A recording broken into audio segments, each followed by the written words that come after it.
Welcome to the SMA podcast series, A Day in the Life, a publication of the Southern Medical Association's Physicians in Training Leadership Working Group, composed of medical students and residents, whose mission is to provide a forum to plan and design new educational activities for physicians in training.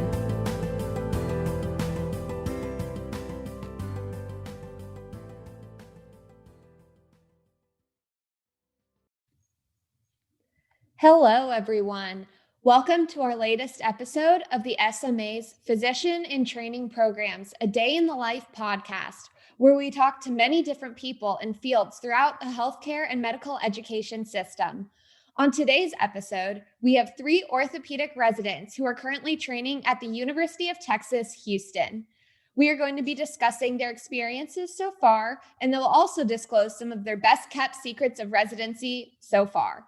Without further ado, I would like to introduce our enthusiastic and very knowledgeable guests. We have Dr. Danielle Gonzalez-Luna, a PGY4 resident, Dr. Adit Amin, a PGY2 resident, and Dr. Victor Wu, a PGY1 resident. We have a great show in store for you today, so let's get started. So first and foremost, I would love to know what each of your favorite moments of residency have been thus far. Dr. Gonzalez-Luna, feel free to start. So that's a tough question. As an orthopedic surgery resident, in a way, you try to kind of maintain a level of equilibrium, not too high, not too low. If I have to be honest about my favorite moments, is probably when my attendings tell me I'm doing a good job. I think that's one of the things that really gets me fired up a lot. So, if Dr. Rout tells me I did a good job, that'll last me a couple of days, and I think that's about as long as a high can last in residency. That's great. That's always makes you feel good. Yeah, no, for me, again, that's a great question to think about. And I think for me, when I reflect on some of the best times in residency, I think of, I just became I'm a new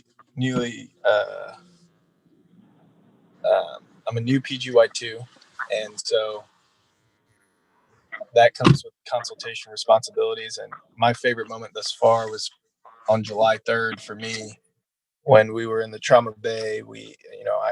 I think that was only 3 days in to being a second year resident, and I had like 18 consults in a 12-hour period, and 2 of them were emergencies and that needed to go immediately to the operating room. And that was a moment for me that really it was a great moment when I reflect on it afterwards, because it showed me that the training was really, I was ready.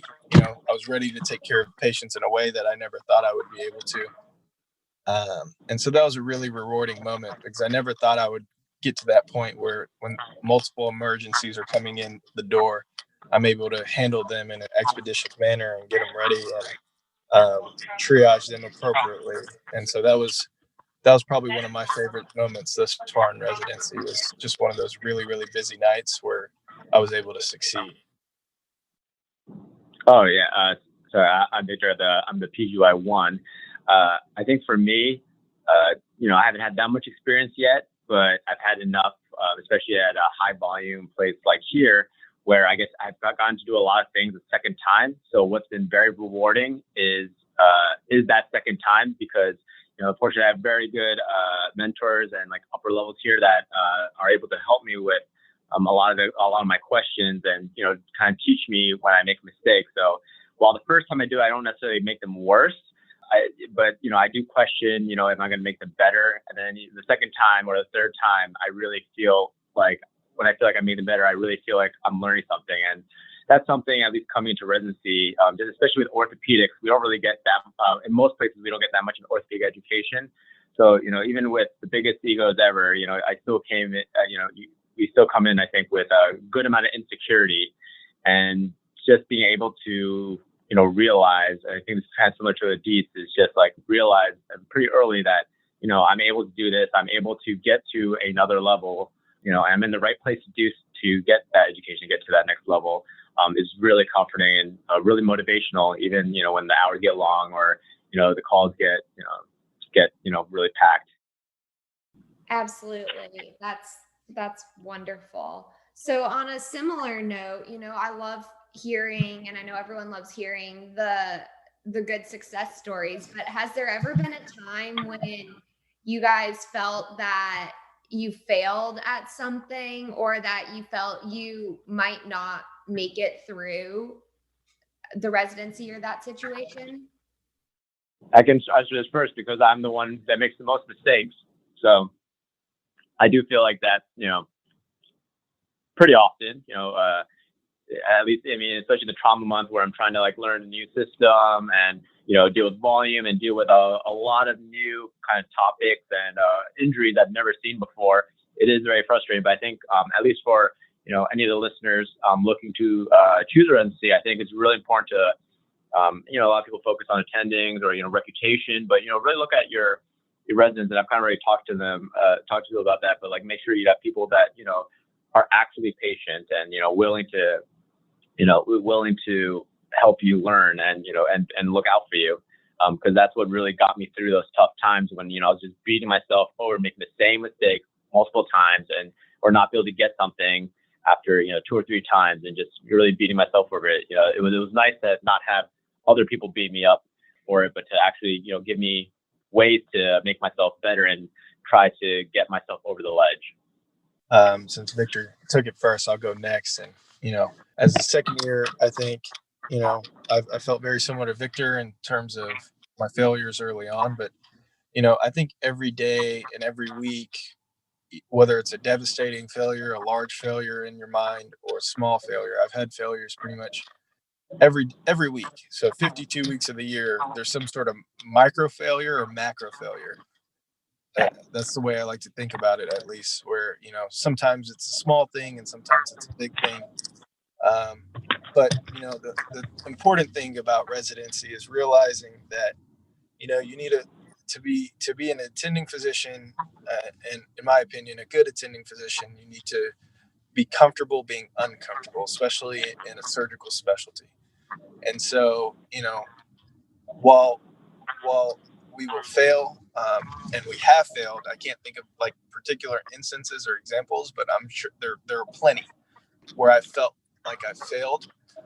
What I've realized is I've become comfortable being uncomfortable and being put into situations where I've realized, man, I shouldn't have done this.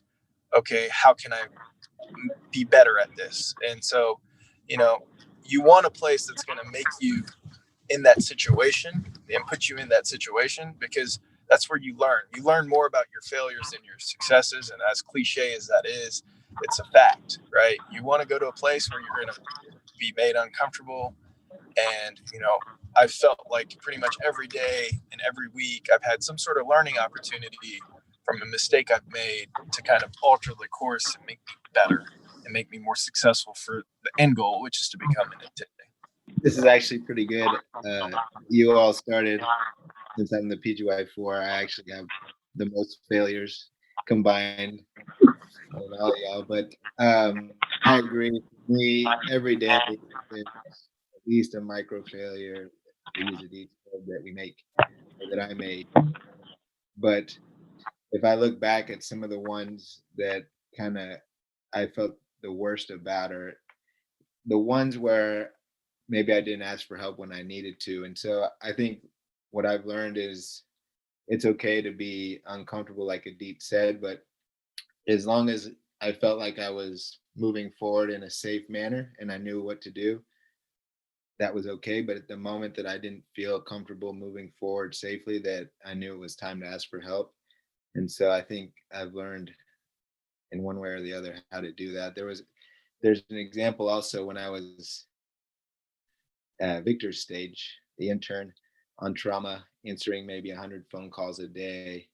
Some of them are benign, and some of them they'll sneak in an emergency here and there that you don't even know it's coming. But somebody called and said one of the patients that we were following had a PE on her CT scan, or a pulmonary embolism, and it was probably one of the other 50 phone calls I was answering.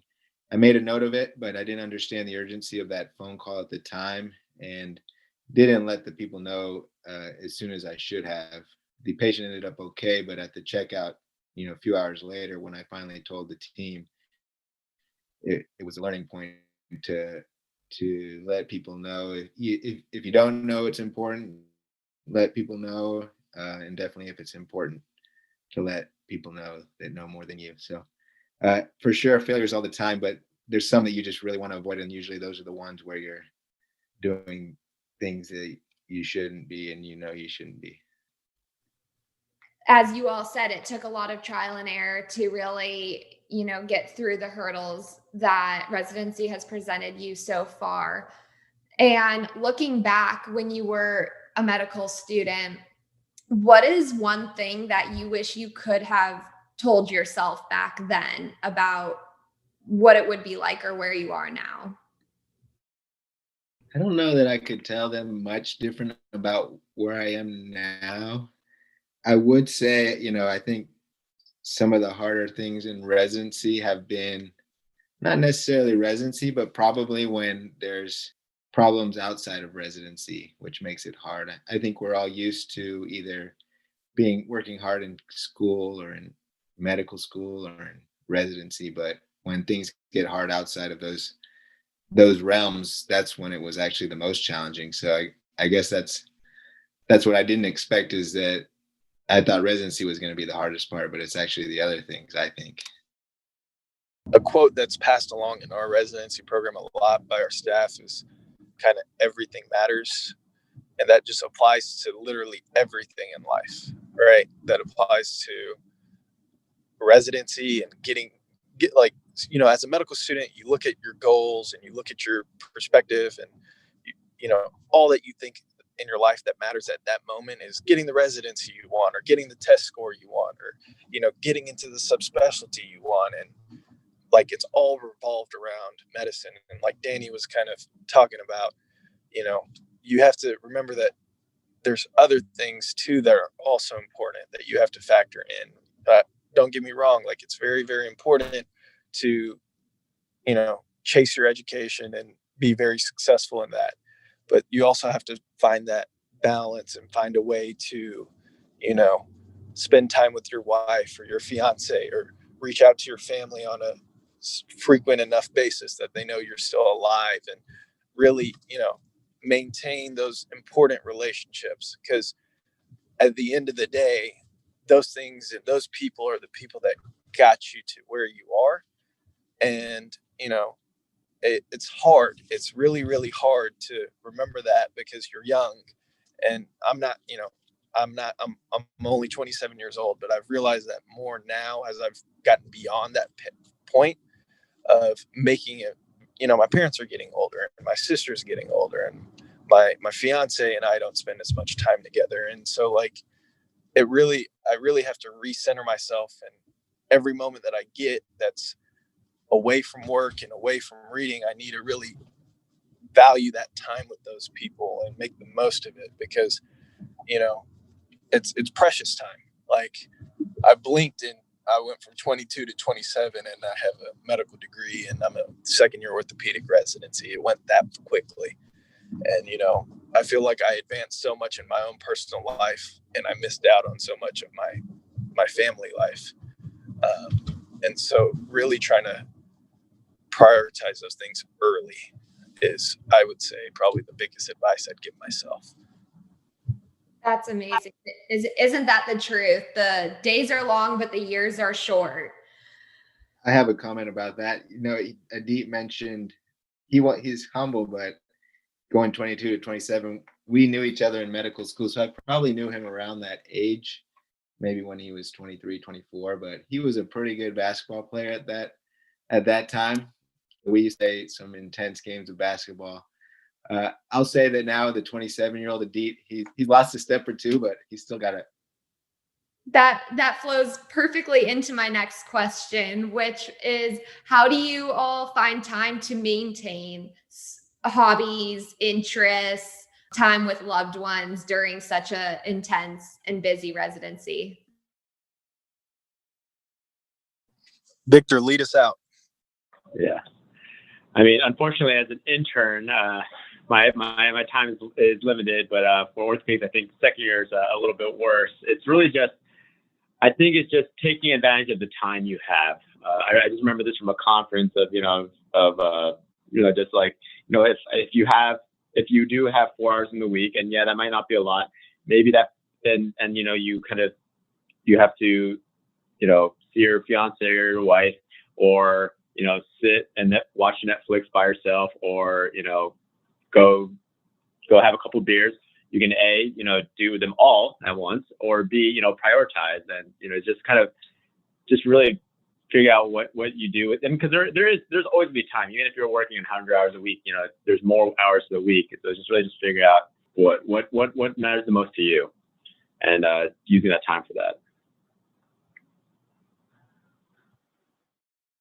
Yeah, like Adit again. I think I agree with Victor. I mean, and the benefit of us going to UT Houston is every patient and every day is like reading a textbook, just because of the amount of clinical volume that we're seeing and experiencing. That, yeah, you should go home and read, but you're so tired at the end of the day that you don't want to necessarily, which is okay. I mean, that's totally okay, because that gives us some time when we get home at the end of the day to kind of take some time to ourselves.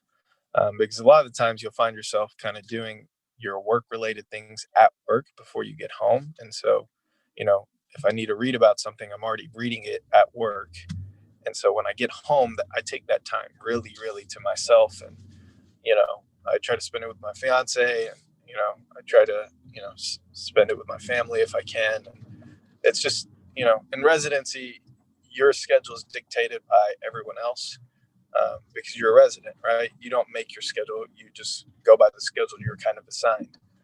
And so you have to find a way, you just take advantage of the time that you're not assigned to do something. And you have to just prioritize what's meaningful for you. So if running every single day is meaningful, you'll have time. But, you may just have to prioritize losing an extra hour of sleep to go run, or, losing time to go to a nice dinner to go run and cook at home, or whatever that may be. But it's just, you can't do a million things. You can do 10. And so you have to pick your 10 instead of pick your million like you could in college and medical school and high school. One thing you learn as a resident is, and I'm sure, Victor could speak to this, but you start out as an intern trying to tell whoever it is that you're going to be home at 5 p.m., maybe 6 p.m. But towards the end, once you get to be a PGY4, you start to kind of broaden that expectation to maybe before 10 p.m. or in the next few hours. So I think you just start to handle some expectations a little bit differently also. I still make the mistake of saying a specific time. Yeah, we got to break that habit. I did that last night. But we were in the awesome cadaver lab, so I don't mind too much. Great advice, and something that definitely holds true at every stage throughout our careers. So it sounds like you guys have had amazing experiences so far in residency. When choosing a residency program, what were some of your most important considerations? And then what ultimately of that made you rank UT Houston as one of your top programs? We can start with Dr. Wu. So for me, there were a couple things about UT Houston that really stood out to me. One was how brutally honest everybody was about the weaknesses of the program. I think that's a big thing, because you'll see when you go to residency interviews that everyone will give you the exact same spiel, that they have great camaraderie, they have great, if you're doing a surgical, especially great operative experience, and there's great learning, and everyone matches well, matches well. And like that's the standard thing that everyone says. Wow, this is one of the few places that was very upfront about the weaknesses, and more importantly, they had an answer for how they were going to address each one, or how they were trying to at least address each one. And not only that, but they backed that up with how much they have changed over the past 10 years in terms of increasing residents from 3 to 6, but more importantly, how they've changed the culture and numerous concrete examples of how they changed the culture. One thing that unfortunately is missing from this year's cohort applying into residency is that, you don't get to have the in-person interviews and really watch residents or attendings interact, because, everyone can say they have great camaraderie, but we've all been alive for at least 20 years. We can tell whether or not people are just faking it or, really trying to help each other or, cover for each other. I still remember being in the elevator with, I know exactly who they were, their current 4th and 2nd years, and just like watching how they were third year in the intern, and just watching how the 3rd year was not necessarily pimping, but just like really trying to teach the 1st year about how to do a complex ankle operation, which, already like in most places you wouldn't, intern wouldn't be doing that, but there was a real good amount of patience and also a good amount of knowledge behind every word that was said. And, there's just like numerous examples of that in just such a short period of time to show me how real it was versus, somebody just making up 1 or 2 examples just to show you in 5 minutes how great they are, and then just, not really being like that. So that's really what stood out to me, at least for UT. And like now that I've gone here and I've been here for a couple of months, I definitely do not regret it. It's exactly, just because, they were very honest with who they were, I got exactly what I was sold. So I've been very happy here. I can go next. So, for me, I went to UT Houston for medical school. Up in Houston, and I originally thought, I wanted to leave for sure, is what my thought process was.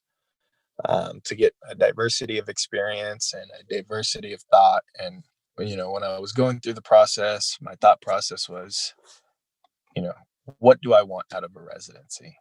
And so I came up with a list. And I think, if you're going into something surgical, I think you should, I'm biased, but I think this is what your list should consist of. Clinical volume, I think, was number one. It's, all these things, all 3 of these things are probably number one, but clinical volume is very, very important. Like as a future surgeon, you take care of patients based off of your decision making in the sense of when to operate, when not to operate. And then not only that, but how to do the technical things with your hands, right? And the only way you can learn when and how to operate is by doing it, and doing it a lot. So that was very, very important to me. And the second thing was the education and mentorship. And so you want to go to a place where they aggressively educate, and, aggressively educate in the sense that they're invested in your education, and they're going to keep teaching and keep teaching and keep teaching, regardless. And they're going to really, really push you and make you uncomfortable at times. But the sole purpose of their teaching and making you uncomfortable is to make you better. And so that was very, very important to me, was aggressive education and mentorship. And then the third thing that was really important was, the people, just the people that you're going to be working with. And so, like Victor was alluding to, it makes it a little bit more difficult to get to know the people. Through the 3 big things that I really, really looked at. And those were the 3 things that ultimately made me pick Houston as one and not go for a place that was based off of location. And not that Houston's not a great city. I want to live here the rest of my life. But, I originally thought maybe I should get away for a little bit.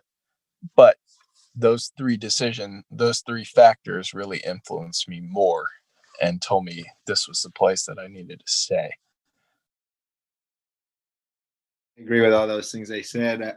For me, it was a little bit more simple. I'm not very good at organizing my thoughts in a list like Adit, but what I realized being here as a med student first and then now as a resident, and I did get to rotate, which is an advantage when I was a medical student, since they mentioned you don't get to rotate this year. But the standard of care that the faculty maintain here just felt different. And whenever you go to lots of places, you get a feeling for what the standard of care is, and it just felt higher. here at UT Houston, like everybody was so committed to doing whatever was the best thing for the patient. And you could see that and feel that in everybody's efforts, because everybody's efforts were only directed at one thing, which was just that, doing the best thing for the patient. And whenever you're doing that, things seem to move in a good direction. I rotated at 3 different places, and it just felt like the standard of care was the highest, and it starts with the faculty and that are leading you. So I always really valued that, especially in the trauma team, which we work a lot with as medical students. You'll see that, and Dr. Rao will say that, a lot of people say the enemy of good is great, but I think he'll tell you that at UT Houston they say that the enemy of great is good, because they want to be great. So that was my thinking as a med student. That's amazing advice. I learned something new. And my last question for all 3 of you is, looking back over your experience through undergraduate, through medical school, and now through the years of your residency, would you do it all over again if you had the chance? So I've heard that before, and I've thought about that. I'm kind of a lifelong learner. I loved college. I loved medical school. I thought medical school was the greatest time of my life. So much freedom. You maybe had class from 8 to noon, and you didn't even have to go. But so definitely would do med school again. Residency, that's the one that can get people. The thing that Victor's doing now, taking a lot of call and staying up late all night, that's probably the hard part to redo again. But if I could get to where I'm at right now, yes, I'd do it over again no matter what. But it's been a great run.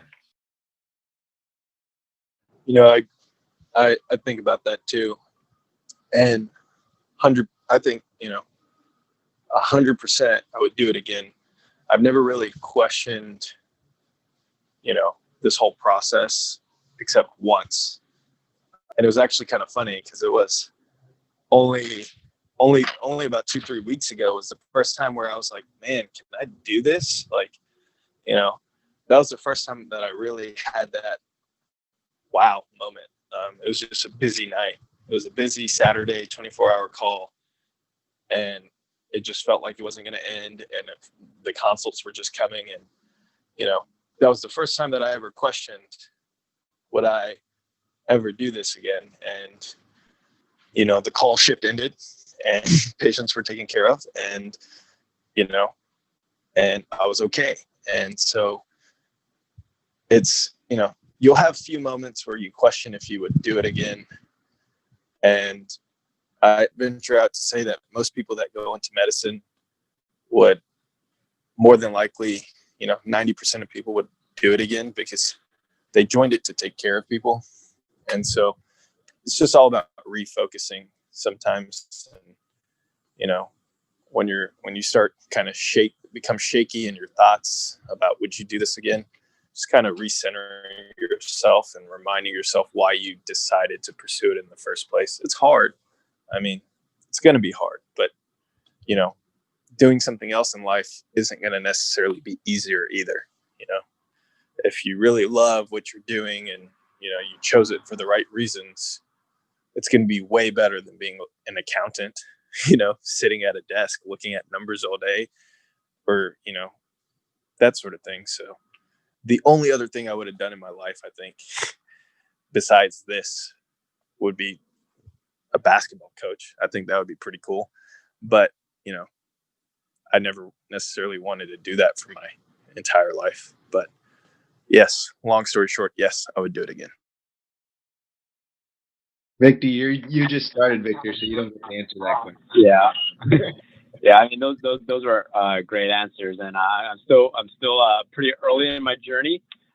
It's hard to say whether I would do my whole path again, because I've worked in other industries and I've got to experience a lot of things. I think those experiences, I mean, if I did it again, of course I would say, oh, screw it, I don't want to waste my time doing these things I never ended up staying with. But I think DJ was talking something a little bit about, the journey, and like, although I would not choose again if I could, like stand above myself or like know what I know now and go back and reset. But I think all those pieces were crucial in kind of leading me to, what I feel like I should be doing and what I want to be doing, which is what I'm doing now. So in that more philosophical sense, I guess I would do what I want to do, even though, the journey wasn't necessarily the smoothest, but, it's what led me here, and I'm pretty happy here. So can't complain. Well, all three of you have really, gone above and beyond what is expected of not just a resident, but people in general. And you all have given such amazing advice and guidance to definitely myself. And I know I can speak on behalf of all of our listeners that your words of wisdom are definitely taken very appreciatively. And I want to congratulate all three of you on your successes and making it to this point in your journey. And I know that all three of you are going to become absolutely incredible orthopedic surgeons. And it's been a pleasure and an honor getting to talk to you tonight and getting to introduce you to all of the rest of our SMA listeners, and we all really appreciate it. So I want to, just extend an extreme thank you to Dr. Gonzalez Luna, Dr. Wu, and Dr. Amin, and the UT Houston Orthopedic Department. You really are a shining program, and I appreciate you taking time out of your very, very busy nights to prioritize speaking with us tonight. So make sure to follow the SMA on Facebook, Twitter, Instagram, and you can also find this podcast on our YouTube channel as well. We look forward to seeing all of you again soon, and make sure to tune in for our next episode of the SMA Day in the Life podcast. Thank you all.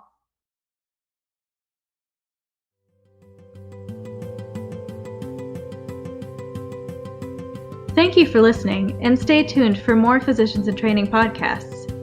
To view all of SMA's podcasts, visit sma.org/podcasts.